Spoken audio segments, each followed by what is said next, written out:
Hello my dear student. तो आज हम बहुत ही जो इम्पोर्टेंट टॉपिक को यहाँ पे डिस्कस करेंगे और जानेंगे, क्योंकि हमने इससे पहले भी हमने डिस्कस किया हुआ है ये टॉपिक। तो जो यह टॉपिक है वह है देश भर में बढ़ी बाघों की संख्या। तो हमने टाइटल भी यही रखा है, जो टॉपिक है कि देश भर में बढ़ी बाघों की संख्या।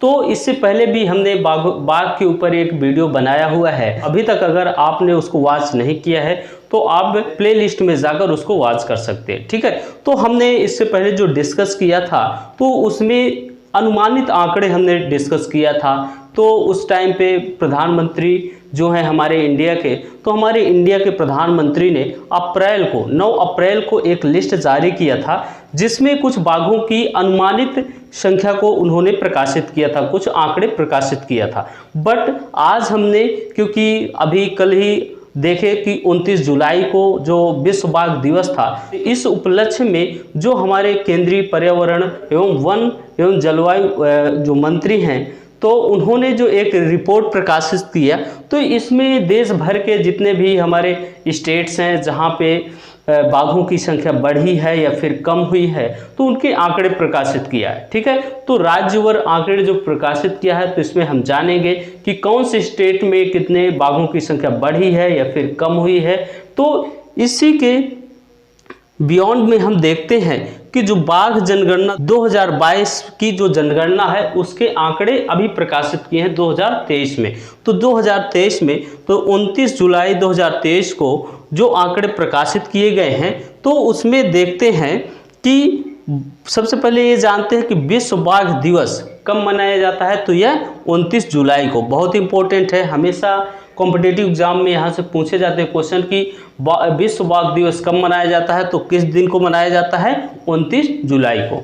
इसके साथ ही देखते हैं कि जो यह जनगणना की जाती है, तो देश भर में हमारे कंट्री में जो बाघों की जनगणना की जाती है, तो प्रत्येक 4 साल में एक बार आयोजित की जाती है। तो इसमें इसको जारी कौन करता है, तो बाघ जनगणना को जो जारी करता है, जो सेंसस अभी प्रकाशित किए गए हैं 2022 के, तो इसमें कौन जारी करता है, तो राष्ट्रीय बाघ संस्करण प्राधिकरण NTCA ने इसको प्रकाशित किया है। तो इसमें देखते हैं कि 2018 में जो बाघों की संख्या थी वह 2967 थी, 2967 थी, 2967 थी। वही 2022 में मतलब इसका मीन्स ये है कि 2018 से और 2022 के बीच 4 सालों में, तो 4 सालों में जो संख्या बढ़ी हुई है, तो 3682 हो गई।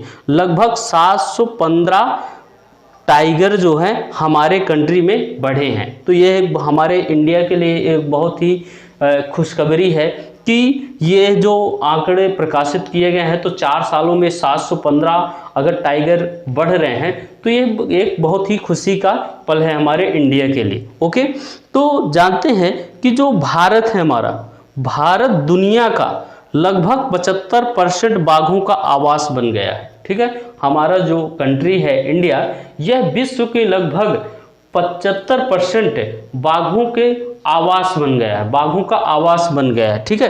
तो विश्व में सबसे अधिक अगर बाघ आपको देखने को मिलते हैं, तो वह हमारा इंडिया है, ठीक है।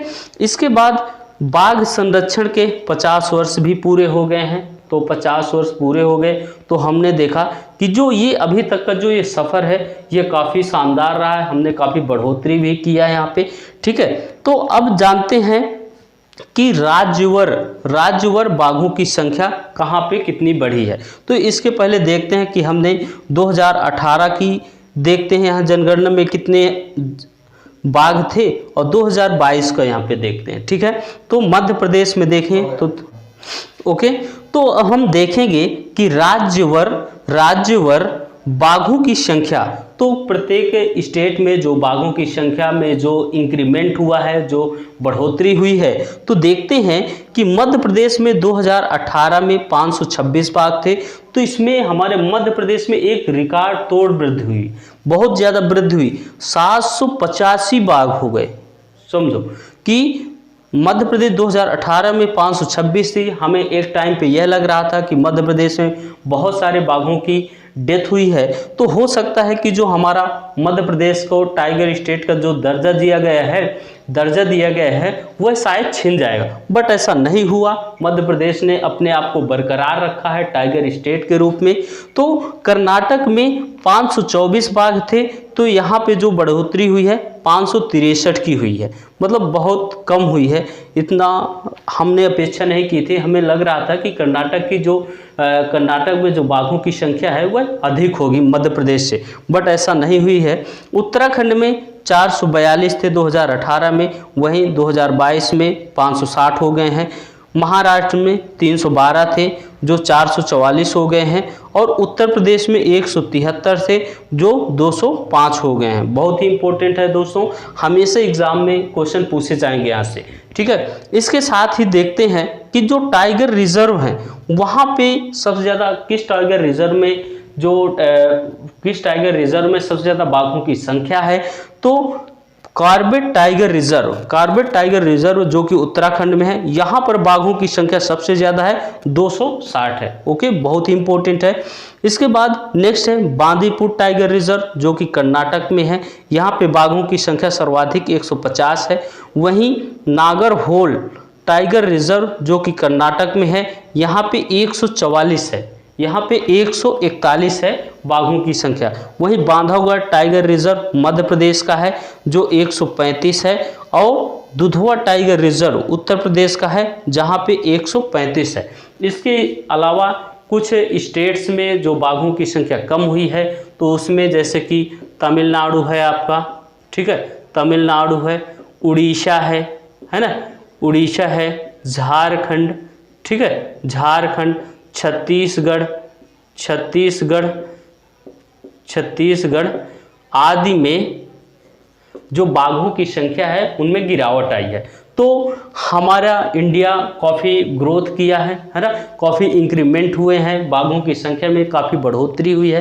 तो ये दोस्तों कुछ अपडेट जो अभी की जनगणना आई है, जो अभी कल जो 29 जुलाई को जो प्रकाशित हुई, तो इसमें ये लेटेस्ट आंकड़े हैं, है ना, 2022 के, जो सबको याद रखना है और ये एग्ज़ाम में पूछे जाने हैं। ओके दोस्तों, तो उम्मीद है आपको ये पसंद आए होंगे, और दोस्तों वीडियो को लाइक एंड सब्सक्राइब करना है और ज़्यादा से ज़्यादा इसको शेयर करना है। ओके, तो हम ऐसे ही नेक्स्ट अगले टॉपिक पे डिस्कस करेंगे, आपके लिए एक नया टॉपिक लाएंगे।